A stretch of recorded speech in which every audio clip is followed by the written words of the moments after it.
Assalamualaikum warahmatullahi wabarakatuh.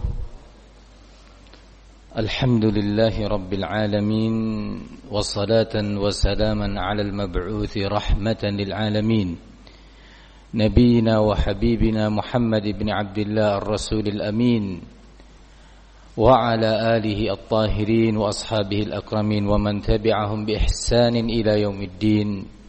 Amma ba'd. Pada malam hari ini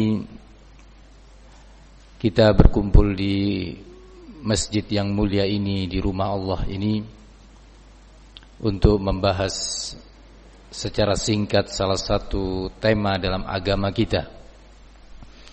Sebelumnya saya mengucapkan banyak terima kasih kepada semua pihak, terkhusus DKM Masjid Al-Mujahidin dan semua pihak yang memberi kemudahan berjalannya majelis ini. Semoga Allah hitung dan Allah nilai sebagai amal soleh. Untuk menyingkat waktu, kemungkinan kajian ini akan berakhir beberapa menit sebelum tibanya waktu azan Isya.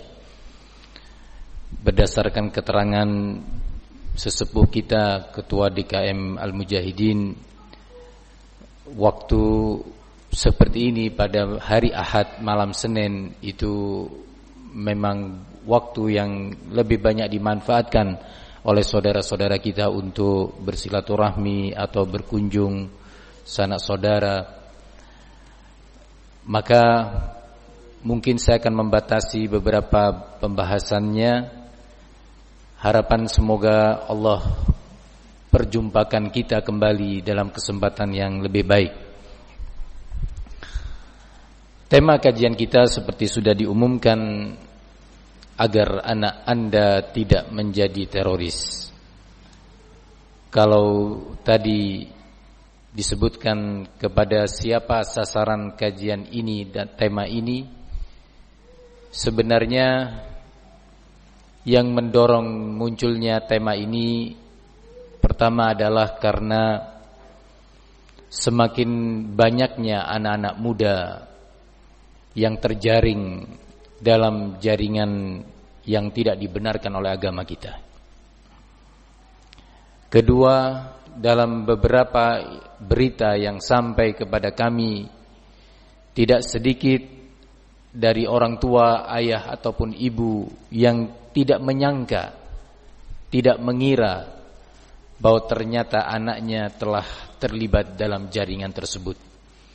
Anaknya yang dikenal selama ini pendiam di rumah, selama ini dikenal baik dengan tetangga, tiba-tiba sudah terjaring dalam jaringan teroris.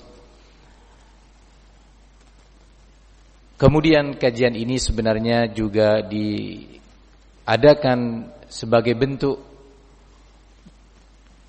kepedulian dan tanggung jawab bersama bahwa fenomena terorisme ini adalah menjadi beban dan tanggung jawab kita semuanya. Tidak bisa beban ini dilimpahkan hanya kepada satu pihak, tetapi semua elemen umat Islam ada porsi tanggung jawabnya, baik dia sebagai pendidik atau sebagai orang tua atau sebagai penanggung jawab lainnya.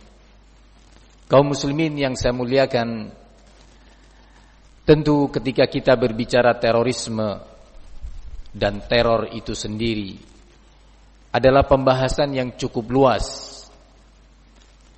Apabila ditinjau juga dari tinjauan Islam, terorisme beragam bentuknya, beragam motivasinya. Ada terorisme yang dilatar belakangi oleh kepentingan politik sehingga terjadi saling meneror baik dengan kata-kata atau ancaman-ancaman sampai pada tindakan fisik. Ini juga bagian daripada terorisme. Tidak dibenarkan dalam agama kita yang hanif, agama kita yang lurus, agama kita yang penuh rahmah. Begitu juga ada teror yang dilatar belakangi oleh kepentingan perekonomian, ladang penghasilan, sampai terjadi di beberapa pihak, di beberapa daerah saling mengintimidasi untuk memperebutkan sebuah ladang penghasilan, saling meneror, sampai mengejutkan sekali dan menyedihkan terjadinya pertumpahan darah antar sesama muslim. Tentu yang pertama dan yang kedua bukanlah inti pembahasan kita pada kesempatan yang singkat ini. Ada juga terorisme yang dilatar belakangi oleh latar belakang kedaerahan dan kesukuan. Kita masyarakat Indonesia sebagai saksi bagaimana di negeri ini terjadi pertengkaran, permusuhan, saling melempar, saling membakar, saling merobohkan, ya, antar suku, antar kampung. Ini juga bagian dari efek adanya paham terorisme. Bahkan terorisme terjadi di negeri kita antar pondok pesantren. Antar pondok pesantren saling menyerang, memperebutkan sebuah permasalahan, memperebutkan posisi atau kedudukan, bahkan terjadi saling membunuh antar tokoh agama. Ini pun menyedihkan. Kita semua sedih dan kita semua merasa malu, karena walaupun kita tidak kenal dia, tapi dia muslim saudara kita, maka kita pun terkena imbasnya. Nama kita, nama Islam tercoreng karena itu. Bahkan ada yang bentuknya gabungan. Ada kepentingan politik yang juga diikuti oleh pihak-pihak yang mengatasnamakan agama. Kaum muslimin yang saya muliakan, tentu semua ini tidak dibenarkan. Namun topik kita lebih mengkerucut kepada terorisme yang benar-benar diatasnamakan agama, diatasnamakan Islam. Ada yang mengatasnamakan upaya penegakan syariat Islam, ada yang mengatasnamakan amar ma'ruf nahi mungkar, ada yang mengatasnamakan jihad fisabilillah, ada pula yang mengatasnamakan upaya menegakkan negara Islam. Kaum muslimin yang saya muliakan, ketika sebuah teror atau bahkan terorisme itu sendiri disandarkan kepada Islam atau sebagian amalan Islam, di sini menjadi tanggung jawab kita semuanya. Majelis kali ini sebenarnya hanya kita saling bertukar pengalaman. Apa sebab munculnya terorisme di tengah-tengah masyarakat muslim? Di situ ada beberapa sebab yang bisa disebutkan dalam waktu yang singkat ini. Yang pertama, tadi sempat diisyaratkan pula bahwa umat Islam, terkhusus kaum muda, mulai menjauh secara perlahan dari ilmu agama.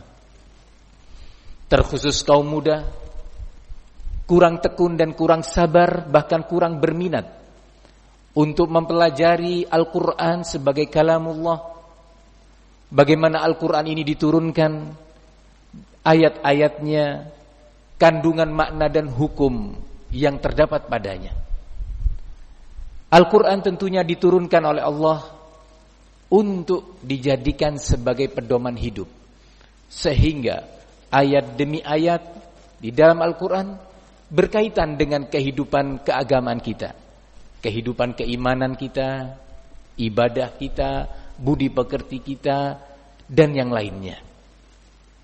Sehingga setiap muslim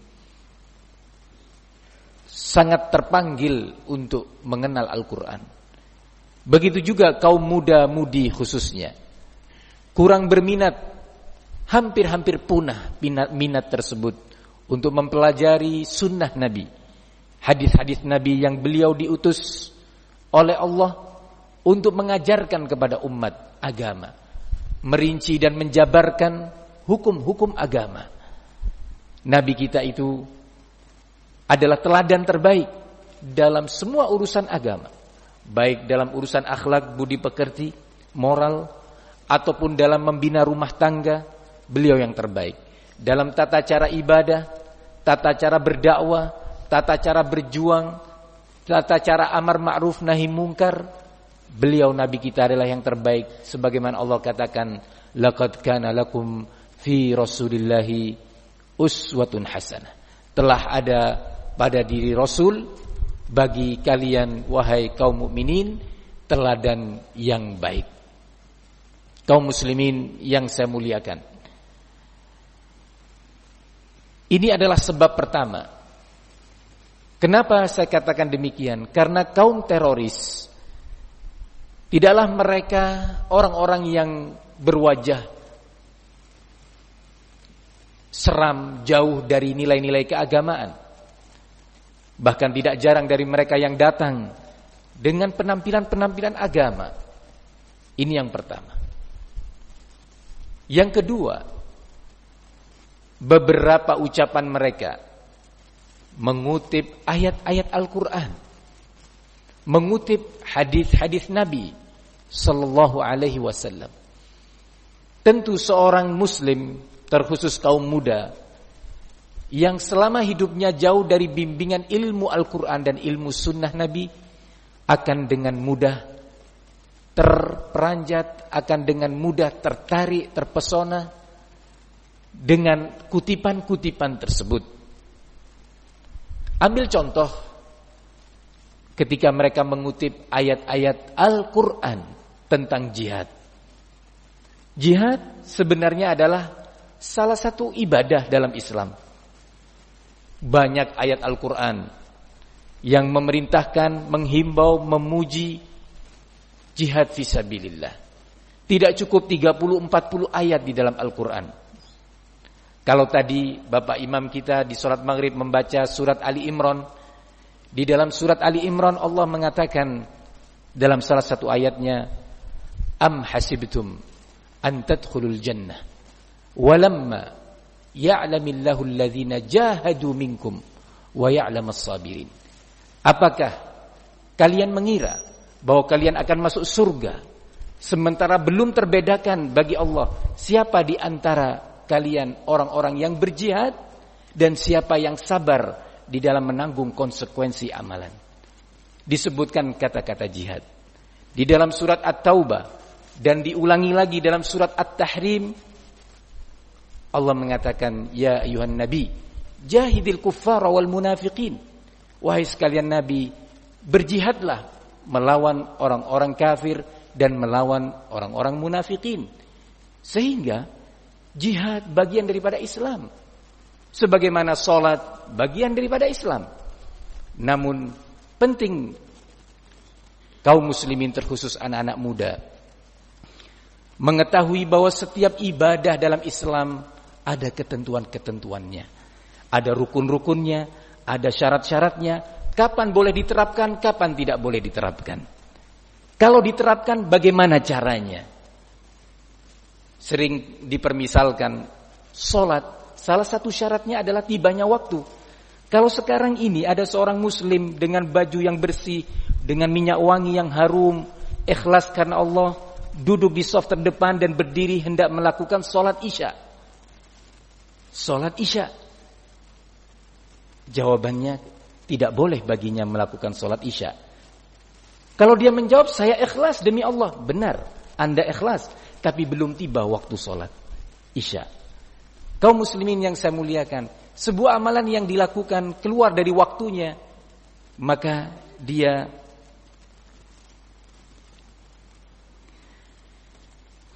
ada keterangan ini bahwa alhamdulillah Bapak Kapolres akan datang. Apakah kajian akan dilanjutkan hingga sholat isya?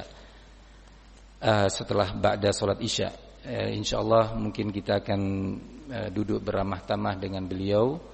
Kajian ini insyaallah kita akan akhiri bersama waktunya isya, bersama waktu isya insyaallah. Semoga nanti di waktu lain waktu yang lebih tepat kita bisa duduk bersama mengkaji lebih baik dan lebih luas lagi. Kaum muslimin yang saya muliakan, Begitu juga jihad fisabilillah. Salat ada rukunnya. Barang siapa yang melakukan salat tanpa menunaikan rukun-rukunnya, maka salatnya dinyatakan tidak sah, walaupun pelakunya ikhlas karena Allah. Jadi begitu pula jihad fisabilillah. Amalan dalam Islam perlu diajarkan kepada saudara-saudara kita bagaimana jihad itu diterapkan. Sebagai contoh, jihad salah satu perintahnya adalah memerangi orang-orang kafir. Pertanyaannya, apakah setiap orang kafir harus diperangi? Untuk menjawab ini tidak boleh logika yang menjawab. Yang menjawab adalah Islam. Yang menjawab adalah Al-Quran. Yang menjawab adalah sunnah Nabi. Mari kita dengarkan tentang bagaimana Islam mengklasifikasi kaum kafir. Kaum kafir dalam Islam dibagi antara lain ada kafir harbi, yang kedua kafir mu'ahad, yang ketiga kafir musta'man, dan yang keempat kafir dhimmi. Apa itu kafir harbi dan apa hukumnya? Bagaimana Islam mengatur? Kafir harbi adalah kafir yang datang dari negara yang telah mengumumkan peperangan dengan negara kita. Diistilahkan oleh ulama fikih kafir harbi. Ini ada hukum tersendiri, dibahas oleh para ulama berjilid-jilid kitab tentangnya dan hukum-hukumnya secara rinci. Yang kedua yang ingin saya jelaskan adalah kafir mu'ahad. Kafir mu'ahad adalah seorang kafir yang datang dari negara kafir pula ke negara kita, masuk ke negara kita di mana sedang terjadi perjanjian gencatan senjata antara negara dia dengan negara kita, namanya kafir mu'ahad. Jenis kafir yang seperti ini Nabi kita Muhammad SAW mengabarkan dalam hadis yang diriwayatkan oleh Imam Bukhari, "Man qatala mu'ahadan lam yarah raihatal jannah fa inna rihaha la tujadu min masirati 40 'ama." Barang siapa, kata Nabi, yang membunuh seorang kafir yang statusnya mu'ahad, negaranya sedang ada perjanjian apa? Gencatan senjata. Barang siapa yang membunuh orang kafir seperti ini statusnya, sungguh dia tidak akan mendapatkan aroma wangi surga. Padahal kata Nabi, aroma wangi surga tercium dalam perjalanan 40 tahun. Bukan 4 hari.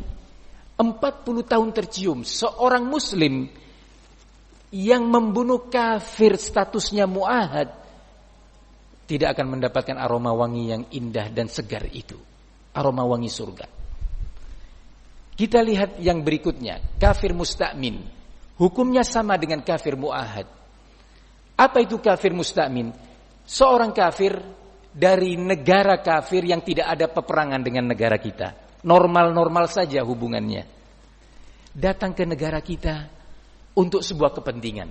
Mungkin perdagangan, atau berobat, atau sekolah, atau berkunjung kepada temannya, atau mungkin saudaranya. Dia datang ke negara kita dengan jaminan visa yang diberikan oleh KBRI di negara dia berada. Jaminan visa itu sekaligus jaminan keamanan jiwanya, hartanya, harga dirinya. Yang seperti ini tidak boleh pula diganggu dan apalagi dibunuh. Yang keempat, namanya kafir dhimmi. Apa itu kafir dhimmi? Dijelaskan oleh para ahli fikih, yaitu orang-orang kafir yang hidup minoritas di negara yang mayoritas muslim. Tentu ini ada pembahasannya secara rinci. Allah sebutkan tentang kafir dhimmi di dalam surat At-Taubah. Membutuhkan waktu khusus untuk kita belajar tentangnya, terkhusus anak-anak muda. Kaum muslimin yang saya muliakan, bagaimana sikap seorang muslim terhadap kafir dhimmi? Kafir minoritas yang hidup di tengah negara muslim, di tengah-tengah muslimin yang mayoritas.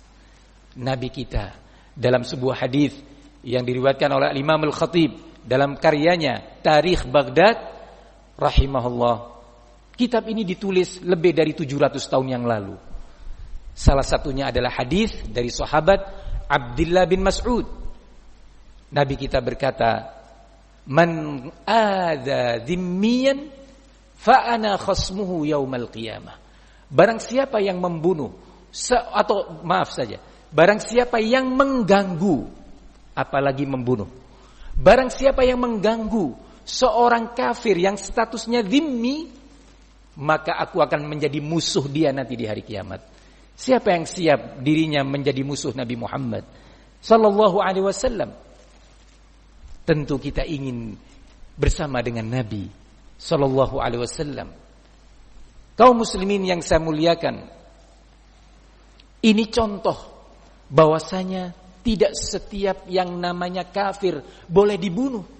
Bahkan di dalam surat Al-An'am Allah menyebutkan hukum tindak pidana terhadap orang yang membunuh seorang muslim dan membunuh seorang kafir mu'ahad dan kafir zimmi.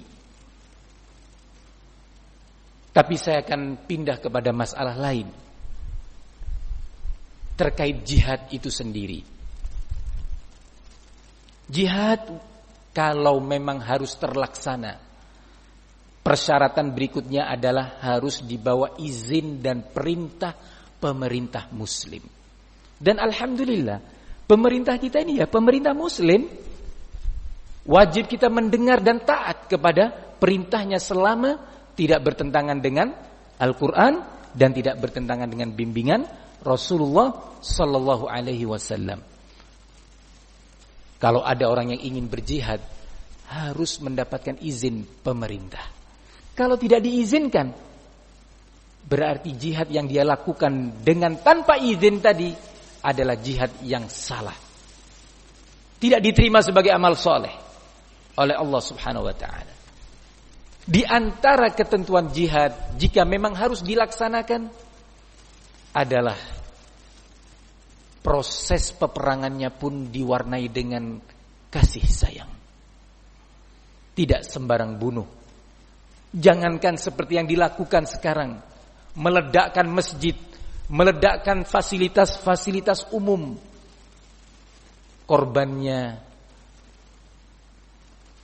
dalam keadaan yang mengenaskan. Tua muda, pria wanita, anak-anak pun jadi korban. Diriwayatkan oleh Al-Imam Muslim dalam kitabnya Sahih Muslim dari sahabat Buraidah. Hadis ini panjang, saya ambil ringkasannya yang terkait dengan kajian kita, bahwasanya Rasulullah kalau mengutus pasukan tempur, jadi ada jihad di zaman Nabi, ada pertempuran di zaman Rasul. Kalau mengutus pasukan tempur, Rasulullah memberi wasiat-wasiat. Pertama adalah wasiat untuk bertakwa, mengikhlaskan niat karena Allah dan berjuang karena agama Allah. Yang kedua, wasiat Nabi, wala tamthulu, jangan kalian wahai bala tentaraku melakukan mutilasi dalam pertempuran itu. Mutilasi itu mencincang tubuh mayat lawan. Dalam medan tempur yang dilakukan sekarang ini oleh berbagai kelompok teroris, baik yang diberi nama ISIS atau Al-Qaeda atau yang lainnya, mereka membunuh tawanan-tawanan perangnya. Padahal hukum tawanan perang berbeda dengan hukum prajurit di medan tempur. Itu pun di medan tempur sekalipun Nabi Muhammad yang penuh kasih ini melarang melakukan mutilasi. Apa yang dilakukan oleh ISIS? Membunuh tanpa peri kemanusiaan. Ada yang dibakar, ada yang dipatahkan lehernya, ada yang dipatahkan hidungnya, ada yang dirobek perutnya, dan seterusnya. Dengan bangga mereka memotret dan memvideokan dan menyebarkannya. Kaum muslimin yang saya muliakan, dalam hadis yang sama Nabi menyatakan, wala taqtulu walidan, dan jangan kalian wahai tentaraku membunuh anak-anak kecil. Kaum muslimin yang saya muliakan, saya akhiri majelis ini dengan hadis pula bimbingan Rasulullah di dalam berjihad.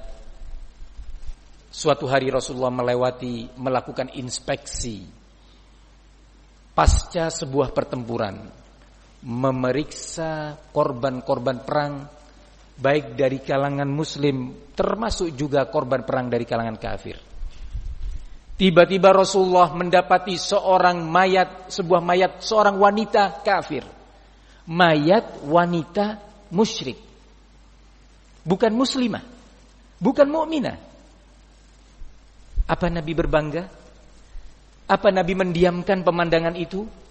Nabi sebagai panglima perang dan sekaligus sebagai Rasul, sebagai pembina umat, dengan nada yang tinggi dan marah menyatakan, "Ma kanat hadhihi lituqtal." Sungguh tidak pantas wanita seperti ini dibunuh. Rasulullah marah. Apa yang dilakukan oleh ISIS? Saya sebutkan ini dengan sengaja agar kaum muda khususnya tidak terkecoh dengan perbuatan mereka, bahwa jihad yang mereka lakukan jauh dari bimbingan Islam dan keindahan Islam. Demi Allah, kalau orang-orang kafir itu mengetahui keindahan Islam, termasuk perjuangannya sekalipun, mereka akan berbondong-bondong memeluk agama Islam. Kaum muslimin yang saya muliakan, karena terasa terkejar oleh waktu sehingga materi ini saya harus batasi. Semoga yang sedikit ini bermanfaat. Semoga yang sedikit ini Allah nilai sebagai sebab terampuninya dosa pemateri dan seluruh yang hadir dalam kesempatan ini. Kurang lebihnya saya mohon maaf jika ada kata-kata yang kurang berkenan di hati para hadirin. Semua itu karena keterbatasan dan kejahilan yang ada pada diri saya. Wassallallahu wasallam wa barak ala nabiyina Muhammad wa ala alihi wa sahbihi wasallam walhamdulillahi rabbil alamin. Wassalamu alaikum warahmatullahi wabarakatuh.